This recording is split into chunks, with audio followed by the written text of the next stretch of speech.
চলে এলাম আমি রুম্পা টেলি লাইফস্টাইলে আরও একটা এনার্জেটিক ডেইলি লাইফস্টাইল। আর ডেইলি লাইফস্টাইল মানেই বোঝা যাচ্ছে আমার ডেইলি কাজকর্মগুলো তুলে আপনাদের সামনে ধরি।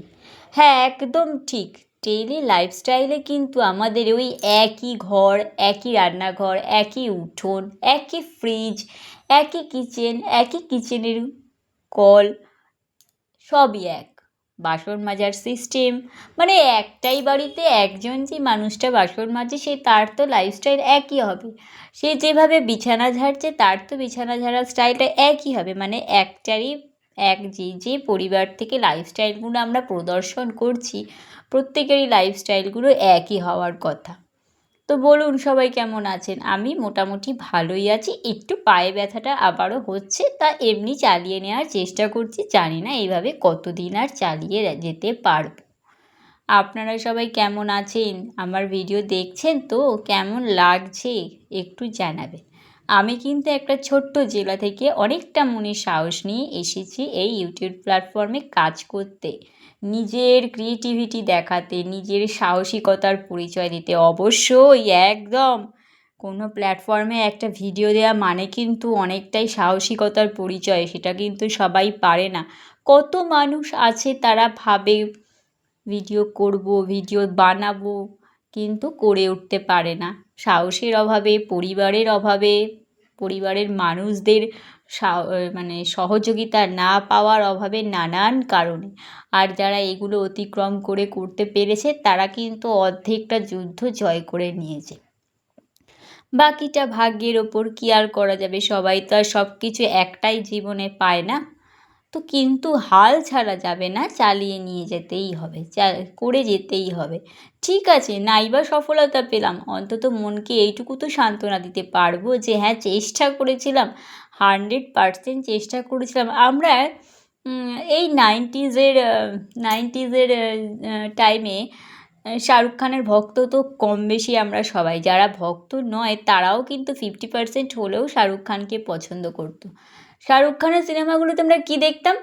উনি ওনার মানে আমাদের যে সিনেমার হিরোইন, তাকে কিন্তু উনি যতটা পারতেন, মানে যেটাকে আমরা সহজ ভাষায় বলি পটানোর চেষ্টা করতেন। সাকসেস হবে কি হবে না সেটা পরের কথা, কিন্তু উনি ওনার পুরো 100% এফর্ট দিতেন। সেটাই আমি বলতে চাইছিলাম যে সাকসেস নাইবা হতে পারলাম, নিজেদের বিবেকের কাছে অন্তত এইটুকু ঠিক থাকবো যে আমি আমার 100% দেওয়ার চেষ্টা করেছি, সেই চেষ্টাই করে যাই।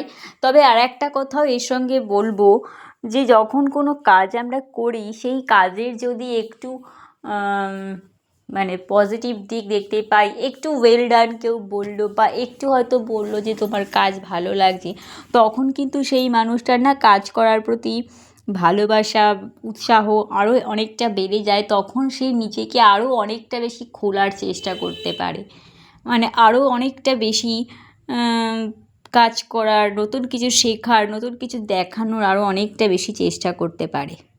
হোক, অনেক কথাই বললাম। আমরা নারীরা কিন্তু এক হাতে সমস্ত কিছু করতে পারি। মানে একটা নারী কিন্তু একটা পরিবারের যাবতীয়, সে ঘুম থেকে উঠে রান্না করা, ঘর গোছানো, বাসন মাজা, পুজো দেওয়া, বাড়ির লোকেদের মন মতন রান্নাবান্না করা, কে কোনটা খেতে ভালোবাসে, পড়তে ভালোবাসে সেদিকে খেয়াল রাখা, ছেলে মেয়েদের পড়াতে বসানো, টিউশনে নিয়ে যাওয়া। কত দিদিভাই, দাদাভাই বা আমাদের মায়েরা রয়েছেন, তারা তো আগে তো গ্যাস গিয়ে বুক করতে হতো। গ্যাস বুক করতে যাওয়া, ইলেকট্রিক বিল দিতে যাওয়া, ছেলে মেয়েদের স্কুল কলেজে নিয়ে যাওয়া, ছেলে মেয়েদের স্কুল কলেজে সিট পড়ছে সেখানে যাওয়া, যাবতীয় এক হাতে করতেন। মানে দশভুজা, যেটাকে আমি বলতে চাইছি। এই যে আমার ধরুন এই থামনেলেই বা আমার বলবো না, আমাদের মতন অনেকেরই থামনেলে আমরা কতগুলো সাইড তুলে ধরি যে আমরা একসাথে কত কিছু করছি। সেটাই বললাম, নারীরা কিন্তু দশভুজা, মানে দশভুজা গৃহিণী। সব কাজ নিত্যনৈমিত্তিকভাবে করছি প্রত্যেক দিনের। যে বললাম, বাড়ি একটাই, কাজও একটা, ঘর মোছা লাঠিও ওই একটা, মেঝেও ওই একটা, ঘরের অ্যাঙ্গেলও ওই একটা, আর ফোনও একটা, ফোনের স্ট্যান্ডও একটা। আমি আমার ফোনের স্ট্যান্ডকে নাম দিয়েছি লম্বু, মানে আমার লম্বুও ওই একটা। গল্প করতে করতে তো অনেকটাই কাজ এগিয়ে গেল। আজ হচ্ছে বুধবার, আগামীকাল বৃহস্পতিবার, আরও একটা এক্সট্রা কাজের তাড়া। আর বুধবারে তো ঠাকুরের আসনগুলো একটু আজকে আর কাপড়গুলোকে পাল্টাইনি, ভালো করে ঝেড়ে নিয়েছি। কারণ ভাবলাম আর একটা সপ্তাহ যাক, দেখি কিছুদিন বাদে আবারও করব, চেঞ্জ করে দেবো। সেই জন্য আজকে আর আমি কাপড় পাল্টাইনি, জাস্ট ঝেড়ে নিলাম। পুজোও দেওয়া হয়ে গেল। ঘরে যে লোডশেডিংয়ের অসুবিধা, মাঝে মাঝেই কারেন্ট চলে যাচ্ছে, মনেও থাকে না ফোনের টর্চ লাইটটা জ্বালাতে, এইভাবেই কাজ করে যাচ্ছি। তবে হ্যাঁ, বলবো এইটুকু, এই প্ল্যাটফর্মে কাজ করতে খুব ভালো লাগছে। যখন যদিও কোনো দিনও এখান থেকে বেরিয়ে যাই, অন্তত এইটুকু বলবো যে করেছি, ভিডিও দিয়েছি। আজ রান্না করেছি মাটন, মনে আছে? শনিবার দিন মাটন এনেছিল, তারপর আমার শরীর খারাপ হয়ে যাওয়ার পরে সেই মাটন ঘরে রেখে আজকে রান্না করলাম। বুঝতেই পারছেন, 3 দিন 4 দিন ধরে রাখার পরে সেই মাটনের কি আর স্বাদ থাকে? তবে হ্যাঁ, আমি আমার 100% দিয়ে যেটুকু যেরকম করার রান্না করেছি। গরম মশলা দিই না, তেজপাতা দিই না, আর মোটামুটি সব কিছু দিয়েই রান্না করেছি। দেখতেও খারাপ হয়নি, খেতেও খারাপ হয়নি। তবে শরীর যেহেতু এখনও সেরকমভাবে ঠিক নয়, তো ঝাল আর একটুখানি কম হলেও কোনো অসুবিধা ছিল না। আমরা এমনি ঝাল কমই খাই, তো যেটা হয়েছে মানে আমাদের জিভে লাগছে, সেখান থেকে আর একটু কম হলে ভালো হতো। পেঁপেও দিয়েছি, আলুও দিয়েছি। আলুগুলো আমি অর্ধেক করিনি, কারণ মাটনে কষাতে কষাতেই অর্ধেক আলু শেষ হয়ে যায়, আর আলুগুলো খুব একটা বড় ছিলও না, ছোট সাইজেরই আলু ছিল, সেই জন্য আমি আলুগুলোকে আর অর্ধেক করিনি। আমি তো আবার মাংসের আলু খেতে বেশ ভালোবাসি, চিকেন হোক বা মাটন, মাংসের মধ্যে আমি আলু দিয়েই রান্নাটা করি, এই আলুটাই খাওয়ার জন্য। মাংস যদি আমি নাও খাই, আমি কিন্তু মাংসের আলুটা নিই। গল্প করতে করতে মাটন কষানোও হয়ে গেছে, বেশিটাই করলাম, একদমই 80% কড়াইতেই করে নিয়েছি। লাস্টে 4-5টা সিটি কুকারে দিয়ে নিয়েছি, মানে আমি এখানেই মাংস সেদ্ধ হওয়া টেওয়া সবই প্রায় হয়েই গেছিলো। আর একটুখানি নরম করেই আমরা খাই, সেই জন্য লাস্টে আবার 4টে সিটি কুকারে দিয়েছি। এদিক ওদিক করতে গিয়ে আর কুকারের ভিডিও কোনো আর ক্যাপচার করা হয়নি। আর বৃষ্টি, আজকে সকাল থেকে বৃষ্টি বলতে হয়েছে তো অনেকবার, তবে সেটা গায়ে লাগার মতন না, বা দৌড়ি করার মতন না। রোদ যখন উঠছে কন্টিনিউ অনেকক্ষণই রোদ ছিল, বৃষ্টি সেরকম হয়নি। তবে হ্যাঁ, 4টের পর থেকে এমনভাবেই অন্ধকার করে আসলো যে মনে হলো প্রচুর বৃষ্টি হবে, তাও না। তবে হ্যাঁ, 4টের পর থেকে অন্ধকার করে এসেছিলো। যেখানে 4টে বলবো না, 5টার পর থেকে, যেখানে আমি আমার বাইরে জামা কাপড় প্রায় 6:30 অবধি, যতক্ষণ আলো দেখা যায় ততক্ষণ বাইরে রেখে দিই। তো সেই হিসেবে 5টার সময় যখন অন্ধকার হয়ে আসলো, আমি তুলে নিলাম, মানে 5টার পর থেকে অন্ধকার হয়ে এসেছিলো, কিন্তু বৃষ্টি সেই রকম কিছু বিশেষ হয়নি। এতক্ষণ পর্যন্ত যারা আমার ভিডিও দেখলেন, প্রত্যেক দিনের মতো তাদের অসংখ্য ধন্যবাদ। এইভাবে সাথে থাকার জন্যে, পাশে থাকার জন্যে, আপনাদের সহযোগিতা আমি অনেকটা এগোতে পারবো, এই আশা কামনাই করি। আর থ্যাংক ইউ ইউটিউব প্ল্যাটফর্ম, এরকম ঘরে বসে আমাদের মতন হাউসওয়াইফরা আমাদের ডেইলি লাইফস্টাইল আপনার প্ল্যাটফর্মে শেয়ার করতে পারছি, তার জন্যে অনেক অনেক অনেক ধন্যবাদ।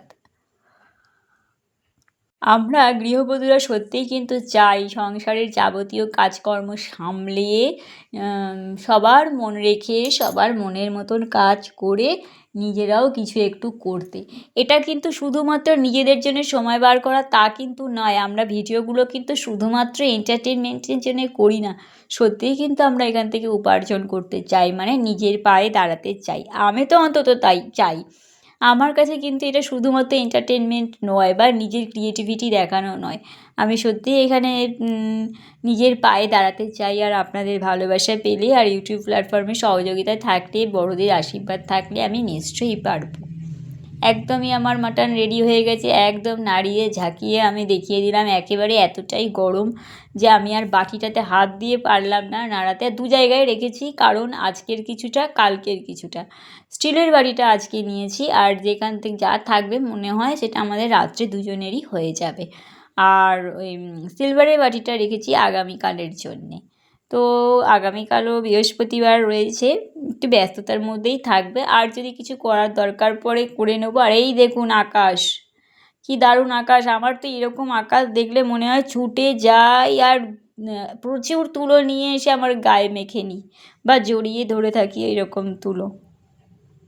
কিন্তু মাঝে মাঝে হালকা হালকা একটু ইয়েও দেখা যাচ্ছে, কালো কালো মেঘ। আমার এখান থেকে ভালো আকাশ দেখা যায় না। যখন আমি মায়ের বাড়ি যাব তখন অবশ্যই আপনাদের শরতের আকাশ দেখাবো। কি মারাত্মক সুন্দর মায়ের বাড়িতে আকাশ দেখলে বুঝতে পারবেন। তো যাই হোক, ভিডিও এবার শেষ পর্যায়ে একদমই। আপনারা ভালো থাকবেন, সুস্থ থাকবেন। আগামীকাল আবারও চলে আসবো।